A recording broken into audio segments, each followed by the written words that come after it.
Você sabia que o Michael Jackson já teve um acidente com queimadura no comercial da Pepsi?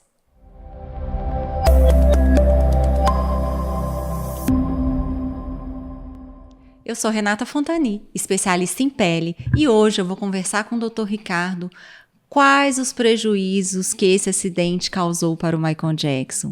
Ele foi fazer um comercial, né, Ricardo?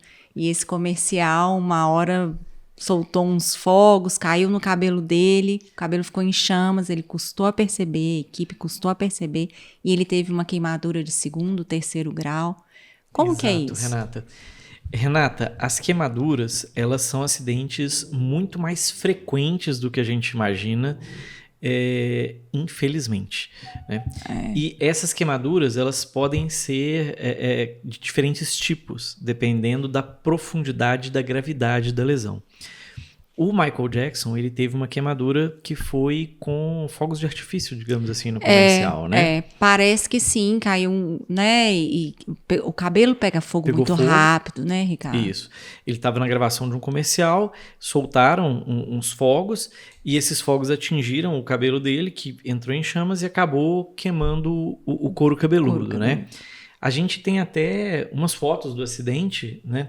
Esse daqui logo após parece o socorro dele naquele primeiro momento, Lembrando, né, Ricardo, que são fotos que a gente pega na internet, podem ser sido produzidas por IA, né? Mas foram fotos que circularam um pouco na época também, né, Renata? Assim, e tem até uma outra que mostra a lesão no próprio couro cabeludo, que parece que foi do dia, né? Assim, até mais fidedigna, né? E o que acontece, Renata? Essas queimaduras, elas podem ser de diferentes tipos, dependendo da profundidade da queimadura. Então, quando a queimadura pega só a camada mais superficial da pele, que é aquela camada que a gente chama de epiderme, a gente tem uma queimadura que é classificada como uma queimadura de 1º grau, que é aquela queimadura que a gente tem quando a gente se expõe, por exemplo, muito ao sol, que é uma queimadura que leva à vermelhidão da pele, leva à dor local, a um desconforto. Essa queimadura, num primeiro momento, ela está restrita à epiderme, mas ela tem uma resposta inflamatória local que piora nas primeiras horas, no primeiro dia. A gente vê muito isso. Fica ardido, dolorido. Fica ardido, dolorido. Isso é muito comum. Às vezes a pessoa chega, por exemplo, vai para a praia, vai para algum lugar, pega um sol. Na hora, ela vê que ela está vermelha, mas na hora ela não tem dor. Não sente. Mas ela dorme, à noite piora muito mais. Piora mesmo, porque além da queimadura física que teve ali da exposição solar, você tem a inflamação que ela leva no organismo, que nessas primeiras 24 horas piora muito. Então dá um certo edema, dá um certo desconforto, dá uma certa vermelhidão, mas como ela é restrita à epiderme, ela é uma queimadura que se resolve um pouco mais rápido e ela não tem formação de bolha. Então é por isso que a gente chega da praia não tão vermelha, quando toma banho já parece que acende, né? Exatamente. É porque tem esse delay do processo da resposta inflamatória. Tem, porque aí você tem o fator, o primeiro que foi o desencadeante, que é a radiação ali ultravioleta, da luz solar, da queimadura do calor, mas você tem o segundo processo na sequência, que não é físico, é um processo que é imunomediado, digamos assim, que é do processo inflamatório. Você tem o que a gente chama, e essa queimadura de 1º grau, como ela é só da epiderme, ela não forma bolhas. Ela é uma queimadura só da pele. Geralmente, aí, com 3, 6 dias, ela melhora. Perto meio de uma que sara sozinha. Sim. É sempre importante hidratar bem a pele, cuidar. Se tiver algum produto que consiga auxiliá-la, né, para regeneração, sempre é bom num segundo momento. Existe uma queimadura que é classificada como uma queimadura de 2º grau, que essa queimadura ela pega um pouco mais profundo, então ela pega a epiderme e a derme, que é uma camada intermediária aí da pele. Essa queimadura ela já dói muito mais do que a primeira. Essa queimadura de 2º grau, ela tem formação de bolhas muitas vezes. A pele às vezes fica uma pele um pouco mais esbranquiçada, fica uma ferida um pouco mais úmida no local e é muito, muito mais doloroso. E a recuperação é muito mais lenta, tá? E geralmente ela é uma queimadura que pode ser também por exposição solar, mas é muito comum, por exemplo, a gente ver esse tipo de queimadura com água quente, com óleo quente, produtos químicos que caem na pele, a pessoa não limpa na hora e que dá uma queimadura química. Então a gente tem muito esse tipo de queimadura com formação de bolhas, que pega uma camada intermediária da pele. E existe um outro tipo de queimadura, que é a queimadura classificada como queimadura de terceiro grau, que ela pega a derme e a epiderme, que são essas camadas mais superficiais, e pega um pouco do subcutâneo. Então ela pode, ou até todo o subcutâneo. Então ela pode pegar a parte de gordura que está debaixo da pele, ela pode às vezes pegar músculo, ela pode pegar até osso, dependendo da gravidade da queimadura e da extensão da queimadura. Essa... É muito dolorida? Pois é, essa queimadura de terceiro grau, é até estranho falar isso, mas ela pega tão profundo que geralmente ela destrói a terminação nervosa e o paciente não costuma queixar de tanta dor assim na lesão propriamente dita. A área acometida, aquele local onde é mais profundo, o paciente geralmente não tem dor, porque destruiu até a terminação nervosa que levaria esse impulso doloroso, né? E essas queimaduras, elas podem ser queimaduras, por exemplo, elétricas, elas podem ser queimaduras dessas de fogo de artifício, pode ser com fogo, pode ser com álcool. Então tem várias queimaduras que podem pegar tão extenso assim. Alguma coisa que fique queimando. Que fique ali, queimando muito tempo, coisas que são extremamente quentes, que às vezes a pessoa encosta ou que cai na pessoa, que consegue ir mais profundo.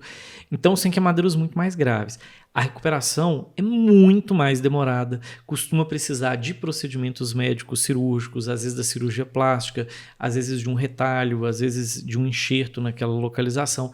Então é o outro processo, e aí a recuperação é muito, muito mais lenta, né? E quando a gente vê essa queimadura do Michael Jackson, a gente não consegue... outra coisa que tem é que a de terceiro grau, muitas vezes ela tem uma cor enegrecida. Às vezes a lesão fica preta ou fica branca, mas fica um branco, às vezes, como se fosse cicatriz mesmo, assim. Ou um preto parecendo uma necrose. É um tecido desvitalizado. E às vezes precisa fazer um enxerto, Ricardo? Costuma precisar de enxerto, sim, Renata. E essas queimaduras, essa queimadura, né, do couro cabeludo do Michael Jackson, a gente não tem a classificação exata dela, porque a gente acaba se baseando muito nas fotos, né? Mas não é uma queimadura só de primeiro grau. A gente vê que é uma coisa mais profunda, você vê que está muito vermelho. Provavelmente foi uma queimadura de segundo grau aí, ou talvez até em algum ponto uma queimadura de terceiro grau, né? E couro cabeludo dói mais do que pele, ou é mais ou menos a mesma? Dói demais, né, Renata? Assim, tudo dói muito, mas couro cabeludo também dói muito, né? Assim, é uma região muito sensível. Se a gente pensar, quando você passa a mão no cabelo, você sabe para que lado do seu cabelo tá. Você tem uma sensibilidade que é capaz até de distinguir posição. Eu tô sentindo que meu cabelo tá meio despenteado, ele tá meio para cima. É uma área sensível, né? Assim, é uma área dolorida, não é uma área sem sensibilidade. Tem muita terminação nervosa. Então, geralmente, a gente tem uma dor que é mais intensa, sim, né? Ainda mais se for de segundo grau, que é sempre muito dolorosa a queimadura, né? E esses tratamentos, eles... É o quê, assim? A pessoa toma medicação para dor? Geralmente, Renata, o que acontece... a queimadura, na hora que ela acontece, a primeira recomendação que a gente sempre faz é lavar bem com água corrente à temperatura ambiente. Não colocar gelo na lesão, porque o gelo direto ele pode levar a uma queimadura também física pelo frio extremo. Geralmente a água corrente ela é de uma temperatura um pouco mais baixa do que o ambiente, então ele já dá uma resfriada na lesão e já dá uma melhora de sensação, e geralmente a água corrente é pelo menos 10, 15 minutos direto mesmo para a torneira. Não é pôr a mão e tirar, é ficar ali um tempo para resfriar aquela lesão e parar esse processo de queimadura, que é o que você falou. Vai queimando e vai continuar queimando se você não lavar. E se você não resfriar um pouco a lesão, né? Então a primeira coisa na hora é isso. Não passar fórmulas caseiras, não passar café, não passar pasta de dente, não passar manteiga, por favor. Por que eu tô falando isso? Porque o café, a manteiga, a pasta de dente, misturinhas caseiras, elas podem grudar ali e depois vai ser muito mais difícil você lavar, muito mais doloroso para tirar, aumenta risco de infecção e a gente não tem evidência que esses produtos melhorem neste momento, tá? A outra coisa se for uma queimadura mais extensa ou uma queimadura de 2º ou 3º grau, ou uma queimadura que pega áreas que são muito nobres. Por exemplo, assim, uma queimadura que pega entre os dedos, que se cicatrizar errado vai grudar seu dedo. Uma queimadura extensa de rosto, por exemplo, tem que procurar atendimento médico. Não tem jeito. É melhor ir no lugar mais rápido possível que tenha um atendimento médico especializado e adequado, né? Esses acidentes, Renata, quando a gente fala de queimadura, a Sociedade Brasileira de Queimaduras, ela considera que, assim, cerca de mais de 90% das queimaduras, elas acontecem no ambiente doméstico e elas são passíveis de ser evitadas. Isso é que é mais triste. O dele caiu nos menos de 10% foi um que foi acidente, do trabalho, né? Também talvez pudesse ser evitado, porque se você está pensando que está gravando um comercial, muito provavelmente teve algum erro de segurança, sim. né? Mas é sempre importante lembrar isso, assim, em casa, a queimadura é só fogo? Não, ela pode ser uma água quente, ela pode ser um óleo quente, ela pode ser uma queimadura química por produto químico, ela pode ser uma queimadura por álcool, ela pode ser uma queimadura por fogo no fogão, pode ser um ferro de passar roupa quente, pode ser um bebezinho que a mãe vai dar um banho e a água tá pelando e ela acaba queimando o bebê e não aguenta. Então, tem uma série de medidas preventivas que a gente deve sempre enfatizar. Então, por exemplo, cozinha, né? Não pode deixar cabo de panela virado para o lado de fora, em especial numa casa que tem criança, mas até na que não tem criança. Você tá com o cabo do lado de fora, você passa ali, abaixa para pegar uma panela debaixo ali do armário, levanta, pegar uma coisa embaixo. Na hora que você levanta e esbarra, vai cair em você, né? Então, cabo de panela não tem jeito, tem que ser virado para dentro. Tem que tentar prevenir. Exatamente. É um risco? Então põe para dentro. É óbvio que não dá para você colocar para dentro se o outro fogo estiver ligado também, mas é tentar não colocar os cabos virados para fora. Coloque eles virados para dentro da pia, para outros locais, para que você não esbarre e isso não derrame em você, né? A mesma coisa, eu já vi queimadura várias vezes, às vezes com a pessoa passando café, por exemplo. A pessoa ferve a água do café, coloca lá a garrafa térmica e coloca o coador em cima da garrafa térmica e vai passar o café, desequilibra a garrafa e cai na pessoa e queima. Então, se puder, coloca a garrafa dentro da pia, porque se ela estiver dentro da pia, se ela cair, ela vai cair dentro da pia e não em cima de você, né? Então, é importante lembrar. São pequenos detalhes, mas que fazem muita diferença. Outra coisa na cozinha que é muito importante lembrar. É acidente, né, Ricardo? É acidente. Ninguém tá previsível. Não é previsto, todo mundo tá sujeito. Todo mundo tá sujeito, então se você puder, né? Tomar medidas preventivas é importante. E outra coisa que é importante lembrar, assim, cozinha é um local que você tem que ter muito cuidado com criança. Então, assim, evite de cozinhar com criança no colo. Às vezes a gente vê a mãe com o bebê no colo, tá lá fazendo uma coisa, o neném desequilibra, a panela desequilibra e queima a criança e queima ela. Então, assim, isso é muito difícil, né? Assim, eu sei que é difícil não estar com o seu bebê, ainda mais se ele for pequenininho e você for responsável por todas as tarefas da casa. Mas tenta, na hora que for mexer nas panelas, deixar o neném ali, às vezes no bebê conforto, às vezes no carrinho, pelo menos naquele momento, porque é um risco para a criança e para a mãe. Porque se cair, se queimar, vai queimar as duas, né? Não é só a criança, a mãe também leva. E às vezes no intuito de socorrer, né? Também pode queimar mais. Evitar de deixar a criança sozinha mexendo no fogão, né? É claro, gente, que a partir de uma determinada idade, a criança ela vai começar aos poucos a ter alguma responsabilidade, a ter alguma autonomia. Mas isso não é a criança pequena, né? Assim, é o pré-adolescente para adolescente. Criança não dá para brincar com fogo, não tem jeito. Sim, né? É perigoso. É perigoso. Né? Evitar de deixar fósforo, velas ao alcance das crianças, evitar de deixar produto químico ao alcance das crianças, por exemplo, onde você guarda as coisas em casa. Então, se esses produtos de limpeza mais pesados, se a pessoa tiver hábito de usar soda cáustica em casa, isso não pode ficar no chão. Isso tem que ficar em armário alto, isso tem que ficar em algum local que a criança não tenha tanto acesso, exatamente para dificultar, né? Assim, um outro tipo de queimadura que a gente vê com alguma frequência é queimadura elétrica, né, Renata? Então, assim, tomar cuidado com fio desencapado, evitar de ter tomada exposta, com fiação exposta, evitar de colocar aqueles T's ou benjamins, 1000 coisas ligadas ao mesmo tempo, porque aquilo pode pegar fogo, pode dar choque, mas pode queimar também, né? É muito comum até incêndio. O próprio celular, né, que esquenta a bateria. Quantas pessoas aí dormem com o celular ligado, próximo ao rosto, e o celular explode. O celular explode. E até o celular carregando e você utilizando ao mesmo tempo tem uma chance maior de aquecimento do aparelho e de ter algum grau de queimadura. Então são medidas que são simples e que podem ajudar a evitar um acidente.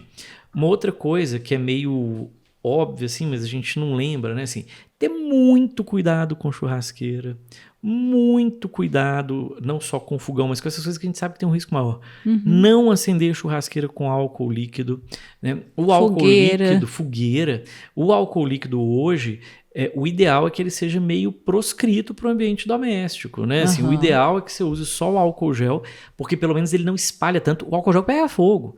A questão é que ele não vai te molhar inteiro, geralmente, né? Assim, é muito mais por causa disso do que porque pegar fogo em si ele também pega, né? Mas ele é mais não seguro. É porque ele é mais hidratado? Ele é mais hidratado também. Ele pega menos fogo e ele espalha menos do que um álcool líquido que te molha inteiro na hora que derruba em você, né? É por isso que eles diminuíram no supermercado diminuíram também. A quantidade do álcool. A partir do álcool 70 queima muito, né, Renata? A partir de 54, na verdade. Então, a maior parte dos álcools hoje do supermercado que vende para limpeza, eles são 46 graus, né? Que aí esse é mais seguro para casa. Então, assim, a gente acaba usando mais facilmente. O álcool 70 hoje está muito para o ambiente hospitalar, então a gente usa muito em hospital, em clínicas para limpeza de superfície, porque ele é o que tem ação germicida melhor, né? Assim, ele mata mais bactérias, ele é melhor nesse sentido. Mas não acender churrasqueiras com álcool, nunca jogar álcool direto no fogo. Já vi várias vezes isso, a pessoa pega a garrafa, joga o álcool no fogo, o fogo pega no trajeto do álcool inteiro, porque queima muito rápido, né? E explode às vezes a garrafa na mão da pessoa e queima a pessoa. Ter muito cuidado com fogos de artifício, né? Assim, seguir estritamente as recomendações do fabricante. Fogos de artifício a gente vê muito acidente. Você vê Ano novo, Natal. A boate, né? A boate, que colocou os fogos sim. E E esse ano tem Copa do Mundo, o pessoal solta muito foguete. Cuidado, gente, né?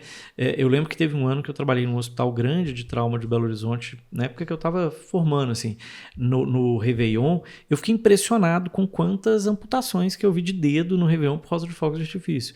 Das vezes explodir na mão da pessoa, porque a pessoa não usou o dispositivo que eles pedem para usar para afastar e explodiu e perdeu o dedo, por exemplo. É triste. À toa, né? À toa. É prevenível, é só você seguir a recomendação do fabricante. Ele fala para não usar desse jeito, né? Então eu acho que são pequenas dicas que auxiliam as pessoas exatamente para evitar as queimaduras, né? Assim. E, Ricardo, no caso do Michael Jackson, essa queimadura dele pode ter levado ele a usar essas medicações para dor e... Não temos certeza sobre isso, Renata, mas talvez sim, porque algumas dessas lesões, se elas dão, por exemplo, uma cicatriz que dá uma retração, ela pode dar dor à movimentação. Por exemplo, nesse lugar que ele teve a queimadura no couro cabeludo, com certeza não deve ter nascido, não nasceu o cabelo mais, né? Porque essa queimadura de 2º grau, por exemplo, ela acaba com o folículo piloso. E não deve nem conseguir implantar, né? Não consegue. Porque... No relatório do óbito dele, fala que ele usava prótese capilar, né? Assim, então, provavelmente, essa prótese capilar pode ter sido por causa dessa queimadura que ele teve, porque naquele local não ia ter cabelo mais. E ele era uma pessoa pública, que se apresentava em público todo o tempo e que tinha uma imagem que ele sempre quis passar, né? Assim, até bem perfeccionista nesse sentido, muito né? Perfeccionista, assim, então, muito vaidoso também, né? Que é um direito dele também, né? Assim, claro, né? Assim, de querer disfarçar, de se sentir melhor às vezes com a prótese, né? Mas não deve ter nascido o cabelo ali de novo, né? Para ter isso até no relatório dele, do óbito. E parece que o acidente foi muito feio mesmo. Foi grave, né? Com certeza. Então, é importante tentar evitar ao máximo, porque consertar a queimadura... É muito mais difícil. É muito mais difícil e muito doloroso também, né, Ricardo? Nossa, legal, né? Legal a gente saber... um pouco da história dos... Um pouco da história, né? Ainda mais a gente daqueles que a gente gosta, né? Ele é uma pessoa que a gente gosta, tem um carinho, né? E é da nossa época. É muito interessante a gente ir descobrindo as coisas que aconteceu com ele. Eu gostaria muito de te agradecer todas essas explicações. Eu acho que tem sido muito bom pra gente descobrir aí, desvendar esses mistérios que vêm seguindo aí desde a nossa adolescência, vamos dizer assim, né? Por nada, Renata, eu tô sempre à disposição aqui no nosso podcast. Eu adorei, espero que vocês também tenham gostado e a gente se encontra num próximo podcast.